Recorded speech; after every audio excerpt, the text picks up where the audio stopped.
안녕하세요. 저는 고대 구로병원 감염내과 최유정입니다. 오늘은 백신계의 아이돌 김우주 교수님과 함께 코로나19 백신 접종에 대해 Q&A 시간을 가져보도록 하겠습니다. 안녕하십니까. 감염내과 김우주 교수입니다. 반갑습니다. 요즘 너무 정보가 많아서 어떤 게 맞는 정보이신지 헷갈리실 때가 많으시죠? 오늘은 코로나 백신 접종과 관련해서 꼭 알아야 할 부분을 교수님께 직접 들어보도록 하겠습니다. 교수님, Q&A에 앞서서 이번 10월에 시작되는 2025년, 26년 절기 코로나19 국가 예방접종에 대해서 먼저 설명해 주실 수 있을까요?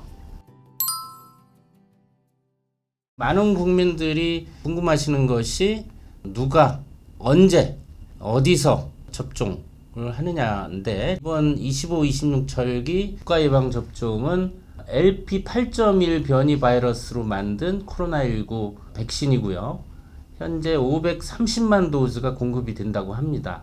화이자하고 모더나 이제 두 개 회사 제품이고, 15세 이상 인구의 한 48% 접종 정도 됩니다. 그래서 필요하신 분들은 일찍 맞는 것이 좋지 않을까. 자칫 부족한 상황이 벌어질 수도 있겠습니다. 그리고 질병관리청에서 이제 백신 접종 대상을 선정하는 데 있어서 목적이 코로나19 고위험군의 중증화 및 사망 예방입니다. 그러니까 접종 목적이 감염 예방보다는 코로나19에 걸렸을 때 폐렴이라든지 여러 가지 질환이 악화돼서 좀 더 중증화 사망 예방 효과를 노리고 접종한다는 측면을 이해하시면 다.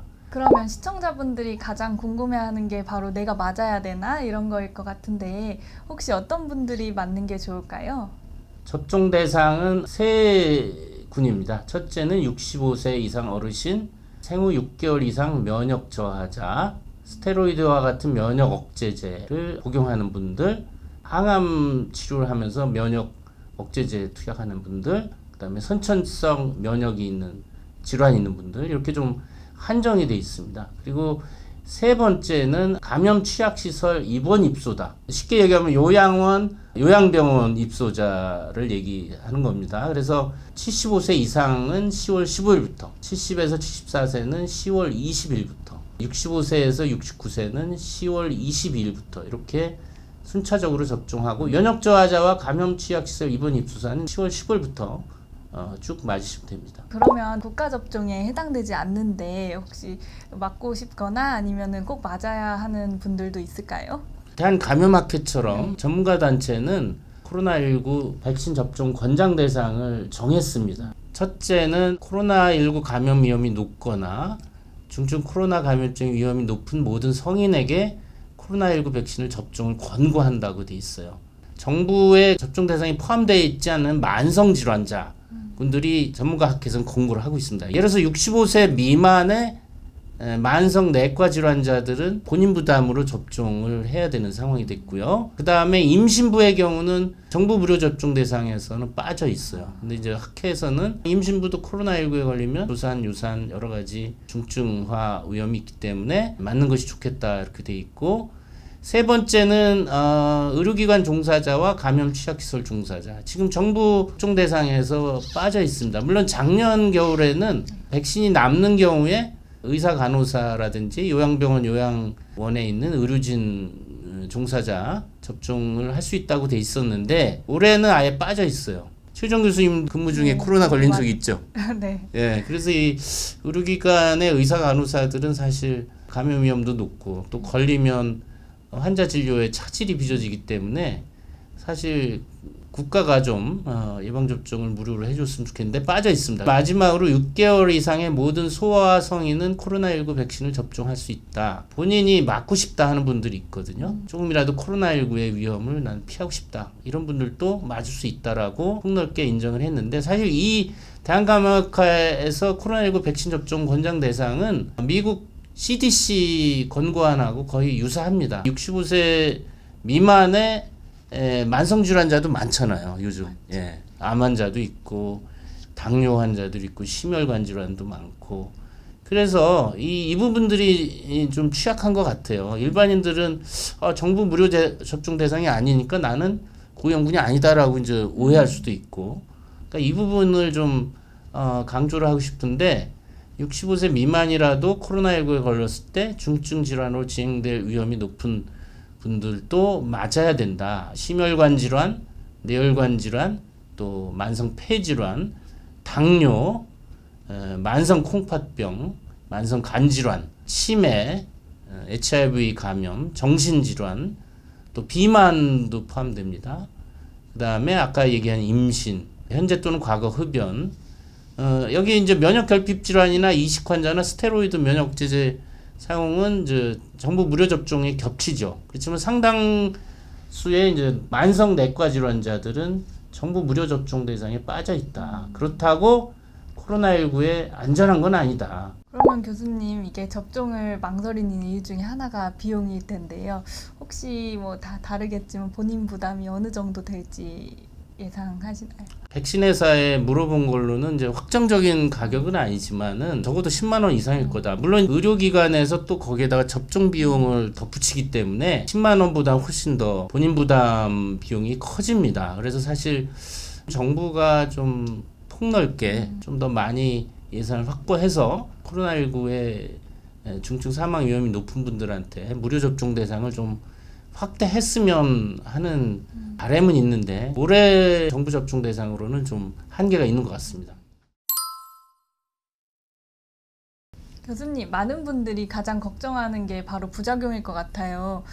코로나 백신 안정성은 어떨까요? 4월인가 이제 질병청이 이 국민 대상으로 여론조사를 해봤는데 안 맞는 분들만 대상으로 이유를 물어봤더니 한 60% 정도가 이제 부작용 때문에 못 맞겠다. 그러니까 아마 코로나를 겪으면서 백신을 수차례 맞았잖아요. 어떻습니까, 최 교수님도? 아니, 저도 첫 접종 때 팔이 너무 아파서 올라가지 않았던 기억이 있는데요. 예. 그래서 이 코로나 백신을 안 맞는 분들이 그 주 이유는 백신 맞고 힘들었다라는 게 이제 여론조사 결과에서도 나왔는데 지금 이제 질병청의 자료를 보면은 코로나19 백신의 이제 중대한 이상 반응은 첫 번째는 아나필락시스입니다. 일종의 쇼크인데 사실 코로나19 백신 말고라도 어떤 백신이든 그 성분에 대해서 과민 반응, 알레르기, 특이 체질이 있는 거거든요. 되게 이제 아나필락시 있으면 즉시 치료는 되거든요. 아마도 이제 우리나라 국민 중 거의 대부분 코로나19 백신을 적어도 한 번을 맞았기 때문에 더 이상 이제 아나필락스를 겪는 분들은 거의 없을 거라고 보고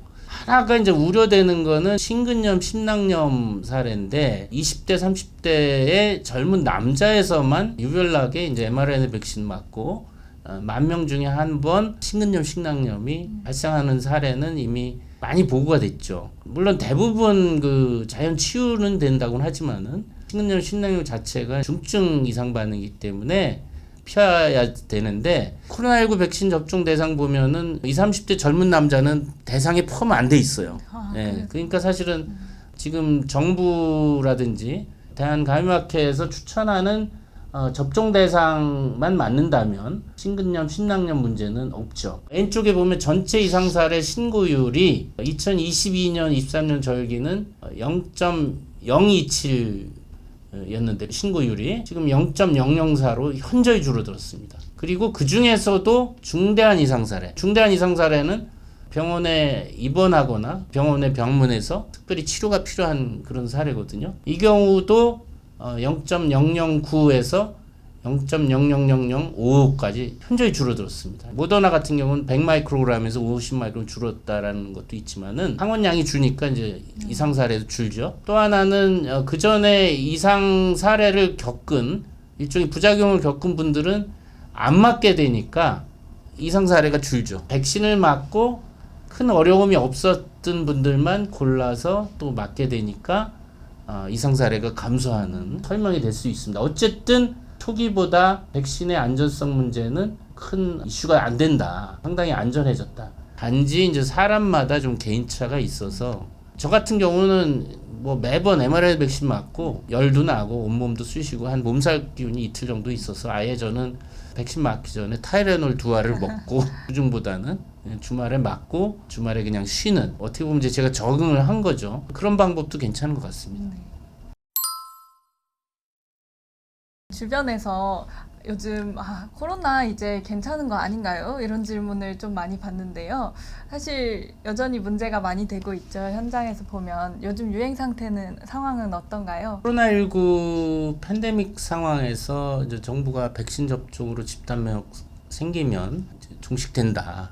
마지막에는 이제 거리두기 해제하면서 이제 코로나19는 뭐 독감만도 못하다, 감기다 막 이렇게 폄훼를 하다 보니까 코로나 별거 아니야라는 인식이 많이 커졌습니다. 그렇다고 그래서 코로나가 사라진 건 아니고요. 특히 이제 여기 빨간 선은 올해 2025년 초부터 코로나19가 이제 유행한 상황을 반영한 거라고 보는데, 이 그래프는 사실은 중증 환자 수 발생 현황이죠. 그러니까 유행 현황을 보면 올해는 3, 4월에 소규모 유행이 있었다가 8월부터 늘기 시작해서 9월 둘째 주까지 11주 연속 증가를 해왔습니다. 38주에 입원 환자가 460명에서 428명으로 다소 감소하면서 지금 정점을 찍고 내려가는 것 같긴 해요. 이번 여름에. 최종 교수님 보시기에 병원의 입원 환자 또 중환자 이런 상황은 어땠습니까? 실제로 중환자 비율은 뭐 당연 초반에 비해 많이 줄었지만 입원 환자는 계속 늘고 있고요.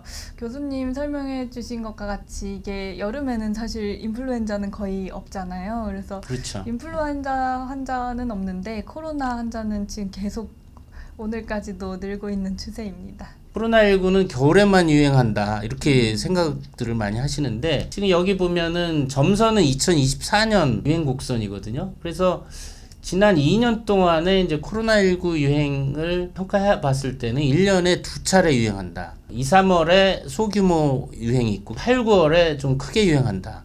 앞으로 몇 년 더 봐야 되겠지만은 지난 2년 동안의 상황을 보면 한 6개월 간격으로 2, 3월, 8, 9월 두 번의 유행이 있고 여름철 유행이 더 크다. 교수님 그러면은 네. 왜 코로나는 여름에 저렇게 많이 나올까요? 100만 불짜리 수수께 끼고 아마 최유정 교수님이 연구를 통해서 밝히면 굉장히 중요한 과학적 발견이라고 보는데, 아마 추정컨대 코로나19는 10월, 11월에 이제 백신 접종을 많이 맞습니다. 그러면 이제 백신 접종 후에 항체가가 1개월 뒤에 정점을 찍고 서서히 내려갑니다. 4 내지 6개월 사이에 반 이하로 떨어지거든요. 한 2, 3월이면 항체가가 많이 떨어집니다. 인구 집단 내에. 그리고 그 마침에서 변이 바이러스가 한 6개월마다 또 우세종이 나오거든요. 그리고 우리가 얘기하는 산밀 환경, 밀집, 밀접, 밀폐. 그러니까 밀폐된 환경에서 다수가 밀접 접촉하는 이 환경이 봄, 가을에는 사람들이 문 열고 매출도 많이 가고 여행 가는데, 지금 2, 3월과 이제 8, 9월은 아주 춥거나 아주 더우니까 문을 닫고 이제 실내나 카페에 있어서 이론이 맞을지는 좀 더 두고 봐야 되겠지만은, 어쨌든 작년에 8월엔 굉장히 유행이 컸잖아요. 작년 대비 올해 8, 9월 유행의 정점은 낮은데 올해 유행한다. 이게 이제 다른 점인 거야. 그러니까 점선하고 빨간 선의 밑에 면적을 적분을 하면 작년과 올해는 큰 차이가 없을 수도 있어요. 오히려 올해가 클 수도 있죠. 교수님 지금 유행하고 있는 코로나19 바이러스 특징은 어떤 게 있을까요? 지금 유행하는 오미크론 하이 변이는 NB 1.8.1이라고 하는 변이입니다. 9월 3일 날 질병청에서 국내에서 코로나19 바이러스의 유전자를 분석을 해서 족보, 세부 계통 비율을 보는데 보라색 빗금친 부분이 NB 1.8.1이에요. 8월에 70% 넘게 나오죠. 그 다음에 느는 것이 이제 PQ.2입니다. 이게 좀 늘고 있어요. 그래서 이 MB 1.8.1은 중국에서 5월에 시작해서 우리나라에 들어오고 태국, 동남아시아에서 크게 유행했던 거거든요. 오미크론 변이가 나올 때마다 별칭을 부르는데 이건 님버스라고 합니다. 또 하나 별칭은 뭐냐면 레이저 블레이드 스로트라고 합니다. 면도날을 목에 삼킨 것 같다. 인후통이 심하다는 게 하나의 특징입니다. 그래서 실제 일부 환자들 물어보면 목이 너무 아프다라는 얘기를 하시는데, 이 MB 1.8.1의 특징이 뭐 열나고 목이 아프고 기침하는데, 목이 아픈 게 하나의 특징이고요. 전염력이 높습니다. 뭐 변이가 있다 보니까 면역 회피도 있고, 단지 이제 중증도는 그리 높진 않다. 그리고 이제 과거에 걸렸던 사람이 또 걸릴 수도 있고, 백신 맞은 사람도 걸릴 수 있다라는 게 이 MB 1.8.1의 특징이고, 이번 여름에 우리나라에서 주도하는 것 같고, 지금 PQ.2가 조금씩 느는 걸로 봐서는 PQ.2 변이가 겨울을 유행을 주도하는 변이 바이러스가 될 가능성이 있겠다 싶습니다. 이번 변이 바이러스가 그래도 중증화로 갈 수 있는 위험이 아직도 존재하는 거죠? 2021년 11월 말에 이제 남아공에서 오미크론이 출현하면서 독일의 한 과학자가 그랬어요. 오미크론 변이가 출현하면서 이건 크리스마스 선물이다. 왜냐하면 크리스마스 직전에 나타났기 때문에. 그 전에는 알파, 베타, 감마, 델타에서 특히 델타 같은 경우는 치명률이 높았거든요. 그래서 이제 오미크론이 나오면서 치명률이 많이 내려간 건 사실이에요. 그러다 보니까 이제 많은 국민들이 이거 별거 아니다, 이렇게 좀 간과하는 측면이 있는데, 질병청 자료를 보면은 2022년부터 21년, 22년, 23년 8월까지의 연령군별로 연도별 치명률을 보면은 젊은 사람은 뭐 치명률이 0.01% 미만이니까 감기다 이렇게 생각할 수도 있고, 그렇지만 이제 나이가 들수록 2020년만 해도 80세 이상 초고령층은 치명률이 24%였어요. 4명 중에 한 분이 돌아갈 정도니까 이거 상당히 치명률이 높은 거죠. 지금에 와서는 0.73%, 약 1%가 안 됩니다. 그래도 80세 이상이 걸리시면 100명 중에 1명 가까이 돌아가신다 그러면 이것도 만만치는 않죠. 최정 교수님 보는 입원 환자들의 연령대나 또 돌아가시는 분들의 경우에 기저질환이 어떻습니까? 현장에서는? 일단 고령분들이 정말 많고요. 저희 병원 뭐 워낙 만성질환자나 원래 그 기저질환이 있으신 분들이 많아서 그런 분들이 코로나에 걸렸을 때 정말 치명률이 높은 것 같습니다. 문제는 이 코로나19가 전염병이라는 겁니다. 본인이 일상 중에 회사나 직장 뭐 이런 공공장소에 걸려서 집에 와서 고령자나 기저질환자, 면역 저하자 또는 임신수한테 옮길 수가 있다라는 점을 생각하면 내 한 몸을 잘 예방하고 안 걸리는 것이 가족도 예방하는 거다. 그런 생각을 가져야 되는 겁니다. 공중보건에 대한 것을 공유하고 내 자신뿐만 아니라 가족으로 해서도 내가 코로나19 예방을 철저히 해야 되겠다. 그런 정신이 필요한 것 같습니다. 인플루엔자 이제 접종 시즌이 같이 오는데 그 인플루엔자랑 코로나 두 개를 같이 같은 날에 맞을 수 있는 걸까요? 네, 맞습니다. 그러니까 지금 이제 10월, 10월부터 국가 무료 예방 접종이 인플루엔자와 코로나19가 동시에 시작되고 공교롭게도 사실 무료 접종 대상이 겹칩니다. 때문에 동시 접종하는 것이 상당히 편리하죠. 사실 이제 2년 전만 해도 이게 동시 접종하면 서로 항체 생성을 방해해서 효과가 떨어지는 것이 아니냐 하는 우려들이 많았는데 그동안 연구가 많이 돼 있습니다. 아마 최정 교수님도 연구를 많이 하셨을 텐데 동시 맞으면은 인플루엔자 백신은 대부분 거의 없기 때문에 그냥 코로나19 백신 접종 후에 겪는 이상 반응, 그러니까 1 플러스 1은 그냥 1인 정도, 그 정도라고 이제 생각하시면 되고, 서로 항체 면역 형성 방해 현상 있느냐 이런 연구도 많이 돼 있는데 영향이 없습니다. 각기 면역 시스템은 굉장히 현명하기 때문에 인플루엔자 백신 항원과 코로나19 백신 항원 각각에 대해서 적절하게 항체 반응 또는 T세포 면역 반응이 나오기 때문에 그 걱정을 안 하셔도 된다. 하나의 이제 꿀팁이라고 할 수가 있는데, 오른쪽은 인플루엔자 백신, 왼쪽은 코로나19 백신. 물론 왼손잡이는 반대로 해야 되겠죠. 왼손잡이는 반대로 하셔야 되고, 왼손잡이는 왼쪽에 인플루엔자 백신, 오른쪽에 코로나19 백신 이렇게 맞는 것이 하나의 꿀팁이라고 하면 꿀팁이 되겠습니다. 아까 임산부한테서 접종을 권고하셨는데 이게 임신 중에 맞아도 안전한지요?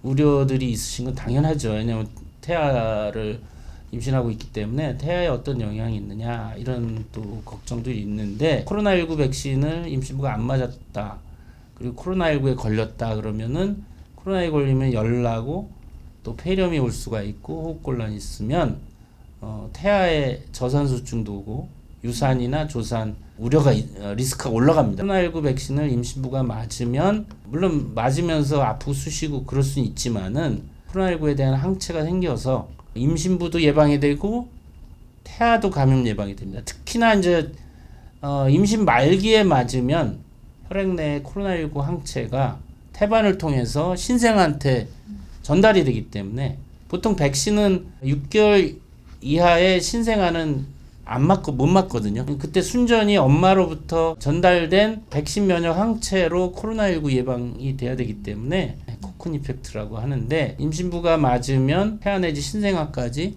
코로나19 예방 효과가 있는 것이죠. 그래서 임신부의 경우도 이제 코로나19 백신을 접종을 권고합니다. 코로나에 요즘 많이 걸려서 실제로 걸린 다음에도 저도 백신을 맞아야 하나요? 이렇게 질문하는 환자들이 있는데요. 어떻게 생각하시는지요? 최근에 코로나에 걸렸는데 코로나 백신을 맞아야 되느냐, 아니면 얼마간의 간격을 두고 맞아야 되냐 하는 질문이 많습니다. 왜냐면 워낙 지금 이번 여름에도 뭐 코로나 걸린 분들이 꽤 있는데, 물론 검사를 자체를 거의 안 하기 때문에 질병청의 아까 그 검사 감시 자료도 사실 실제 코로나19 환자의 지역사회 발생 현황을 제대로 반영한다고 볼 수가 없어요. 실제 환자 발생을 빙산의 일각만 이제 우리가 알고 있다라고 보시면 되겠고, 10월부터 저 접종을 한다고는 하지만은 이거 맞아야 되나 하는 질문이 많을 겁니다. 근데 이제 이번에 이제 질병관리청의 그